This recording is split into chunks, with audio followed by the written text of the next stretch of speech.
Hello दोस्तों, आज video में आप लोग को जानकारी देने वाला हूं कि आप लोग किस प्रकार से पंजाब नेशनल बैंक का फॉर्म 60 भर सकते हो। दोस्तों, इसी के साथ में आप लोगों को ये भी बताने वाला हूं कि हम फॉर्म 60 क्यों भरते हैं, फॉर्म 60 भरने का क्या फायदा है। तो मैं आप लोगों को डिटेल से इस वीडियो में इसी के बारे में जानकारी देने वाला हूँ।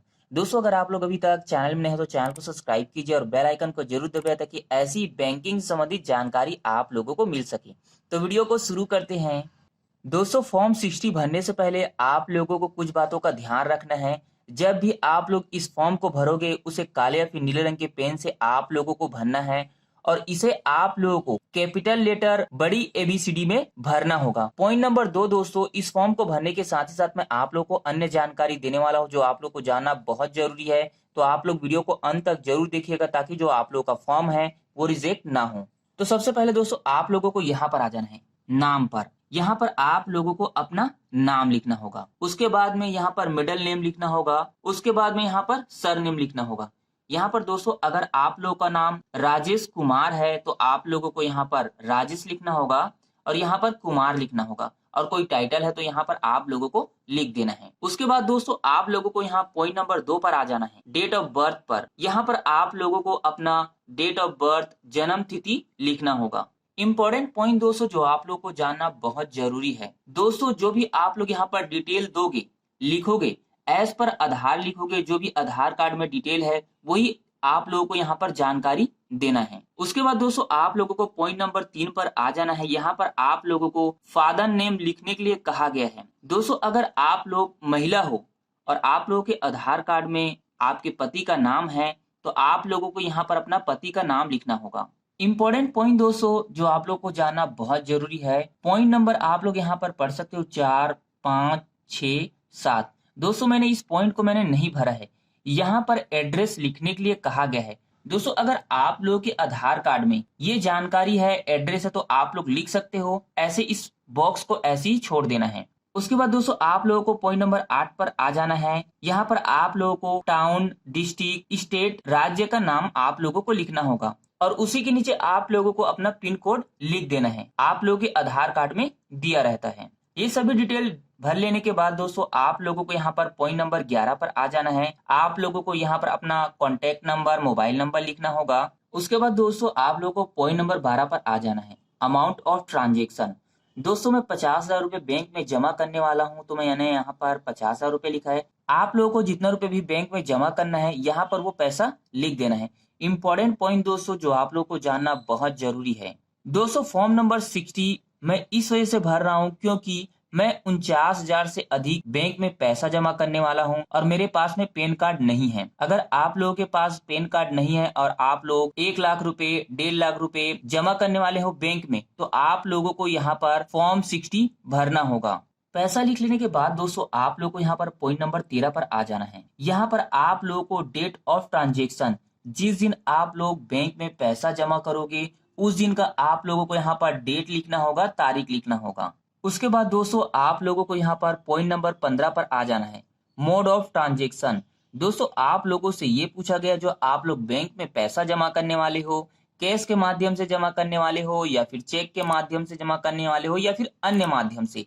तो दोस्तों, मैं कैश के माध्यम से बैंक में 50,000 रुपए जमा करने वाला हूँ तो इस वजह से मैंने यहाँ पर कैश में यस का निशान लगा दिया है। उसके बाद दोस्तों, आप लोगों को पॉइंट नंबर 16 पर आ जाना है। यहाँ पर आप लोगों को अपना आधार कार्ड नंबर लिखना होगा। आधार कार्ड नंबर लिख लेने के बाद आप लोगों को यहाँ पर पॉइंट नंबर 17 पर आ जाना है। यहाँ पर दोस्तों, अगर आप लोगों ने पैन कार्ड बनवाने के लिए दिया है और आप लोगों के पास एनरोलमेंट नंबर है तो आप लोगों को उस नंबर को यहाँ पर लिख देना है और यहाँ पर डेट लिख देना है। अगर आप लोगों के पास एनरोलमेंट नंबर नहीं है तो इस लाइन को वैसे ही छोड़ देना है।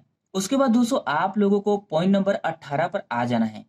इंपॉर्टेंट पॉइंट दोस्तों जो आप लोगों को जानना बहुत जरूरी है।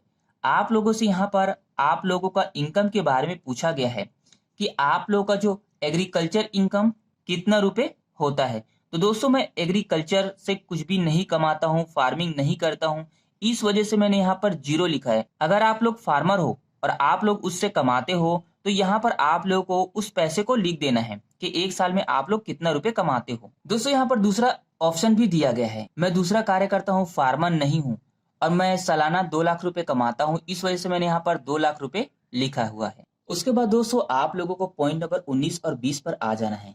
अब दोस्तों बात कर लेते हैं डॉक्यूमेंट के बारे में। यहाँ पर आप लोगों को 2 डॉक्यूमेंट देना होगा। मैंने यहाँ पर दोस्तों आधार कार्ड और ड्राइविंग लाइसेंस के डॉक्यूमेंट दिया है। दोस्तों मैंने यहाँ पर डॉक्यूमेंट कोड 1 लिखा हुआ है क्योंकि मैंने आधार कार्ड दिया है। उसी के बगल में यहाँ पर आधार कार्ड को कौन जारी करता है उसके बारे में मैंने यहाँ पर लिखा है UIDAI।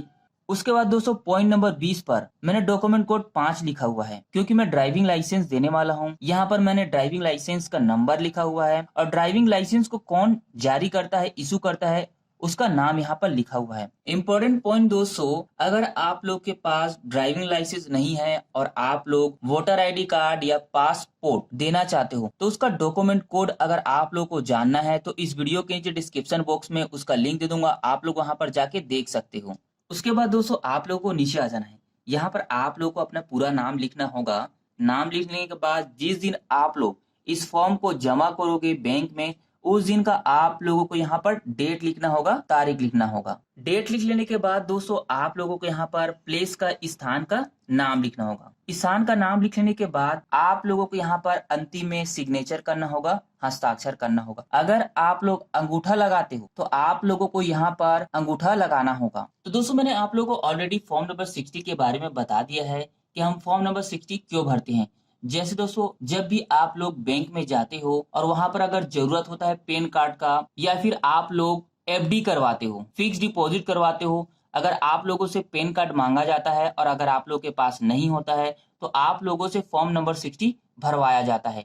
इसके फायदा ये है दोस्तों आप लोग टैक्स के दायरे में नहीं आते हो और आप लोग अगर ये फॉर्म भरते हो फॉर्म नंबर 60 तो आप लोग का टैक्स नहीं करता है। इस वजह से हम फॉर्म नंबर 60 भरते हैं। बैंक में कई जगह फॉर्म नंबर 60 मांगते हैं अगर आप लोग के पास पैन कार्ड नहीं होता है तो फाइनली दोस्तों आप लोग यहाँ पर देख सकते हो पंजाब नेशनल बैंक का फॉर्म नंबर 60 हमने भर लिया है। इस प्रकार से दोस्तों आप लोग भी इस फॉर्म को भर सकते हो। तो उम्मीद है दोस्तों कि आप लोगों को ये वीडियो पसंद आया होगा। पसंद आया तो लाइक कीजिए, इस चैनल को सब्सक्राइब कीजिए ताकि ऐसी बैंकिंग से संबंधित जानकारी आप लोगों को मिल सके। वीडियो देखने के लिए धन्यवाद।